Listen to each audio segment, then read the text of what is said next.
Amanat, Metawan Alan Salazar. Hello, I'm Alan Salazar, Fernandino Tataviam Elder, and today I want to share with you about land acknowledgement and how I do my prayers and acknowledge the land. Land acknowledgement is extremely important to all native peoples, but especially to the Fernandino Tataviam. We are a small tribe. We're trying to get our federal recognition. So we have to go a little bit above and beyond whenever we're out in the public, whenever we're on our tribal land, to let those people know that are not tribal, that we are on Tataviam land. So if you are in Gorman, Castaic, Santa Clarita, Newhall, San Fernando, the San Fernando Valley, that is Tataviam land. And we need to let people know. If you're in a public meeting, let the politicians know. If you're meeting with developers, let the developers know that this is our ancestors' land and that we need to be acknowledged. That Magic Mountain at the shopping centers, that Highway 126 goes through Tataviam land. That this is the land where your ancestors are from, your grandparents, your great-grandparents, your great-great-great-grandparents. This is their homeland.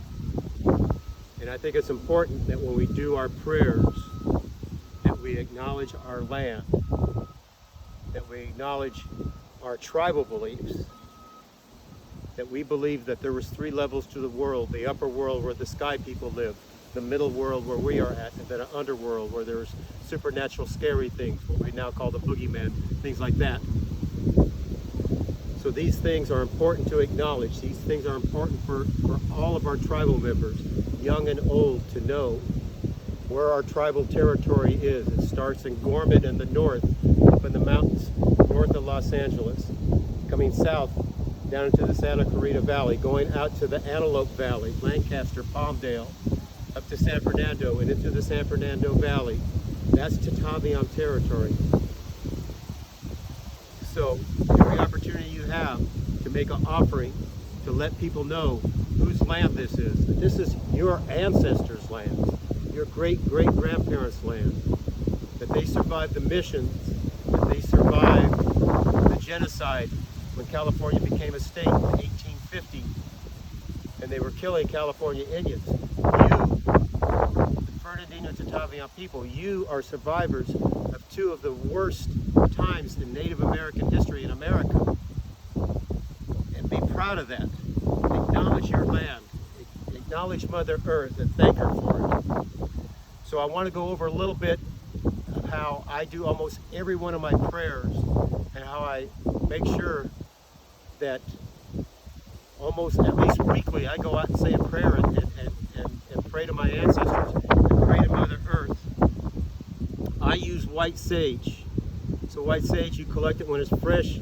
You get 3-4 twigs, wrap some cotton twine, cotton yarn around it, bundle it, let it dry,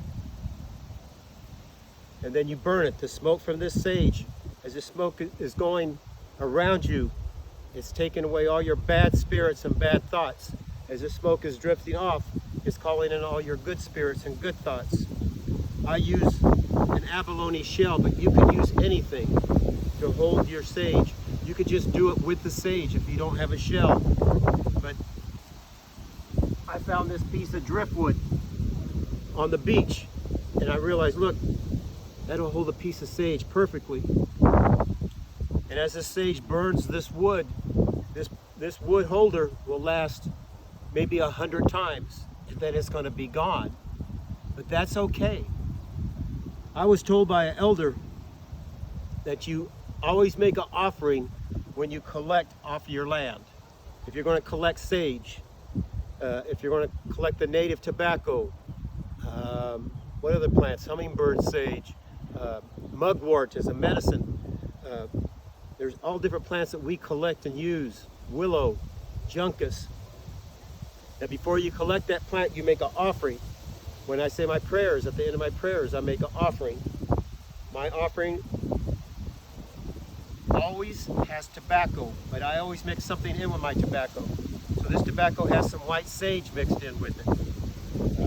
But I've mixed in mugwort, a little bit of elderberry leaves, elderberry bark. When I'm making clapper sticks, I mix in with my tobacco. Many spiritual people, many native peoples, when they do ceremony, make an offering of tobacco to the earth, and they thank Mother Earth for everything that she gives us. Acknowledging your land, acknowledge your homeland, acknowledging Mother Earth and everything that she gives us. The reason many of us use tobacco is because it's a very old plant. It's been around for thousands and thousands of years. Tobacco was here before we were here. So it's a plant that many of us collect, dry, and then give back to Mother Earth, because she gives it to us and we offer it back to her and thank her. The tobacco,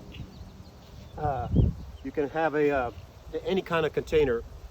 And as I was told by an elder, it doesn't matter. If you have a nice gourd, fine. If you have a paper bowl, that's fine. If you don't have tobacco, leave a penny, leave an offering, thank Mother Earth. So collect some sage. And like I said, when you collect sage, you make an offering first and thank Mother Earth for that plant. You go to that plant and you take off 5, 6, 7 little twigs, the end of the branch with the leaves. Just 5 or 6, 7 or 8 at the most. You're thinning out the plant, you're not going to kill it. And like I said, you take 3, 4 of those little twigs with the leaves, and you kind of shape them, and you take your yarn or your string and you wrap it around and let it dry. The tobacco, let me see if I have some tobacco here.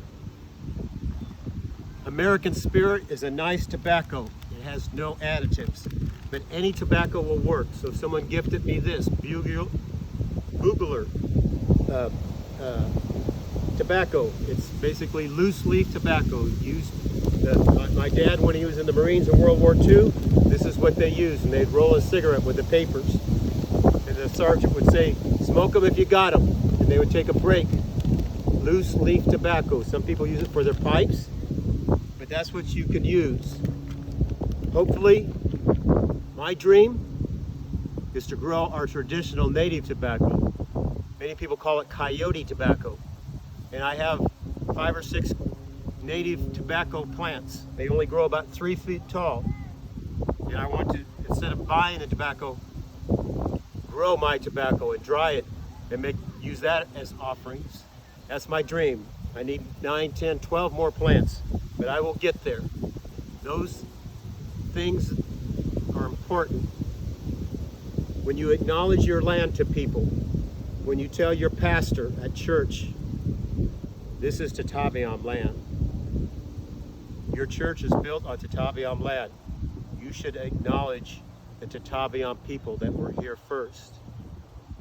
When you go to work, whether you work for a real estate company, at a brokerage selling stocks and bonds, if you work at McDonald's and it's in Tataviam territory, let those people know, let your boss know, let your coworkers know, we're on Tataviam land. It shows that you're proud of your heritage, that you're proud of this land that has been your people's homes for over 3,000 years. The Tataviam people have lived here. And Chumash and Tongva, which many of us have Chumash and Tongva, they've been here for over 13,000 years. This is our home. This is where we're from.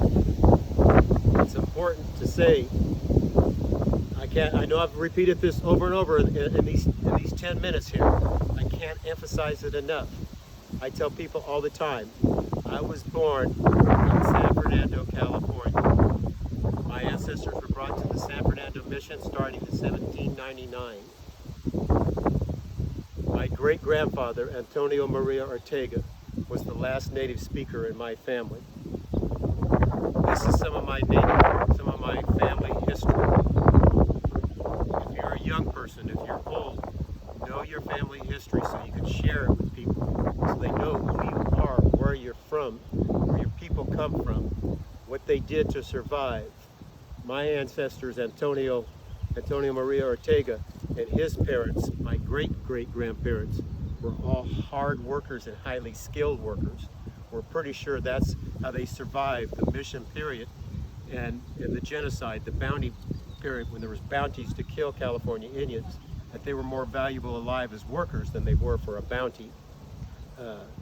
So know your family history. It's extremely important. So it's not just land acknowledgement, it's knowing your tribal history, how long we've been here, where we came from. Did we break away from the Serrano tribe? That's what many people believe.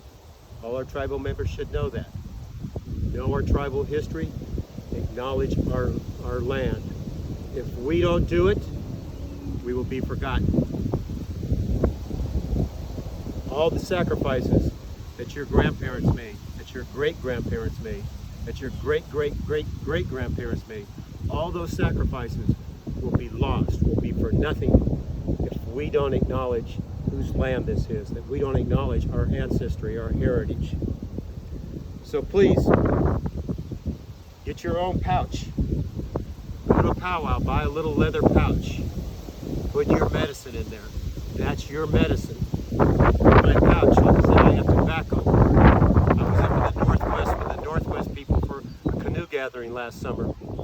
And they gifted me cedar, because cedar is an important sacred tree and plant to the Northwest tribes up in Washington and Oregon.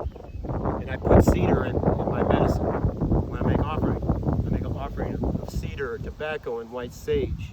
It's all medicine. It's all being respectful. I will close with, if you have feathers, it's nice to use them during ceremony. This is golden eagle. It was gifted to me by my cousin, Randy Folks. And I use it when I'm doing my ceremony to acknowledge the 4 directions, so the smoke goes to the 4 directions. But any feather, when you're out walking and you see a raven feather, pick it up. If you see a hawk feather, pick it up. You can use one feather. If you see any feather, it's a gift from that bird. Thank that bird and use that in your ceremony. It's all important. So thank you. I hope these words inspire you to go out, get your pouch, put your medicine in it, learn your prayers, acknowledge the 4 directions, acknowledge your people, learn your family story. It's all important. I hope to see you all soon in person instead of via these videos. So, let me see if I can remember. Paiko, Tadif. I will see you later.